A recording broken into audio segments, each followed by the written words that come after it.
അർത്ഥം മനസ്സിലായി? അറിഞ്ഞുകൊണ്ട് വേദനകൾ സഹിക്കലാണ് കൈലാസയാത്ര. ഞാൻ കൈലാസയാത്രയ്ക്ക് പോയപ്പോ തിരിച്ചു വന്നപ്പോഴത്തേക്കും പറയുകയുണ്ടായി, അനുഭവിച്ചു തീർക്കാനുള്ളതെല്ലാം അനുഭവിച്ചു തീർന്നു. എന്താ കാരണം? അവിടെ കക്കൂസില്ല, വെള്ളമില്ല, ഇട്ട ഡ്രസ്സ് 8 ദിവസം ഊരാൻ പറ്റില്ല. -15 ഡിഗ്രി സെന്റിഗ്രേഡ്.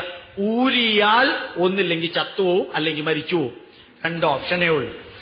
അപ്പൊ യഥാർത്ഥത്തിൽ 4 5 ഡ്രസ് ഇട്ട് 22,700 അടി മുകളിൽ നടന്ന് ഒരു ഗ്ലാസ് വെള്ളം പോലും കുടിക്കാനില്ലാതെ ഈ കഠിനമായ കയറ്റം കയറി ആ 5500 അടി കുത്തനെ കാല് തെറ്റി താഴെ വീണ ഇറങ്ങി താഴത്തേക്ക് വരുമ്പോ നിങ്ങൾ ചെയ്ത പാപമെല്ലാം തീരുമെന്ന് പണ്ടുള്ളവർ പറഞ്ഞതിന്റെ അർത്ഥം എന്താ? ഈ ഉദാഹരണം പറയുമ്പോ മനസ്സിലാവും. എന്താ കാരണം? നമ്മൾ ചെയ്ത കുഴപ്പങ്ങൾക്കും തെറ്റുകൾക്കും അധർമ്മങ്ങൾക്കും പ്രകൃതി നമുക്ക് തരേണ്ടതായ ശിക്ഷ പ്രകൃതി തരാൻ വേണ്ടി കാത്തിരിക്കാതെ നമ്മൾ സ്വയം അതിന്റെ വേദന സഹിക്കുന്നു. നിങ്ങൾക്ക് മൂവാറ്റുപുഴയായ സ്ഥിതിക്ക് ചിലപ്പോ കണ്ടു കാണും. യേശുക്രിസ്തു ഇങ്ങനെ നിൽക്കുന്ന സ്ഥലത്ത് ഒരു വരി എഴുതി വെച്ചിട്ടുണ്ട്. എന്താ എഴുതി വെക്ക?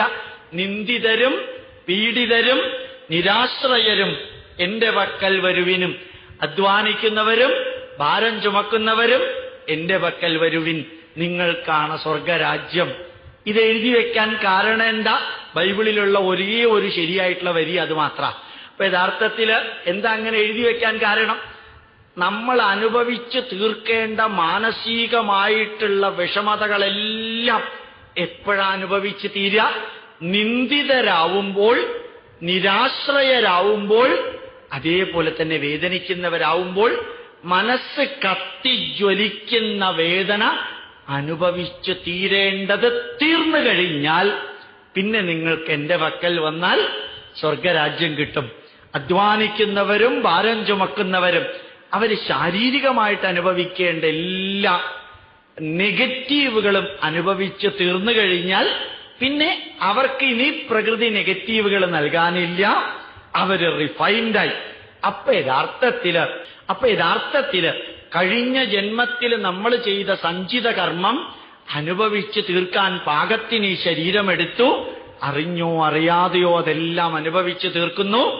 അതിനിടയ്ക്ക് ഈ ജന്മത്തിൽ ആരംഭിച്ച ആർജിത കർമ്മം, നമ്മൾ എന്തെല്ലാം നെഗറ്റീവുകൾ ചെയ്തിട്ടുണ്ടെങ്കിലും അതെല്ലാം അനുഭവിച്ച് തീർക്കാൻ നല്ല കഠിനമായ വ്രതം, അതേപോലെ പിൽഗ്രിമേജ്, നല്ല നല്ല കുറേ ദുഃഖങ്ങൾ സ്വയം വരുമ്പോ ഇതെല്ലാം ഞാൻ ചെയ്ത ദുഷ്കർമ്മത്തിന്റെ ഫലമാണെന്ന് ചിരിച്ചുകൊണ്ടറിഞ്ഞ് ചിരിച്ചുകൊണ്ട് ആസ്വദിക്കാനുള്ള ഒരു ലെവലിലേക്ക് നിങ്ങൾ ഉയരില്ല എന്നെനിക്കറിയാമെങ്കിലും ഞാൻ ഉയരണം എന്ന് പറയുന്നു.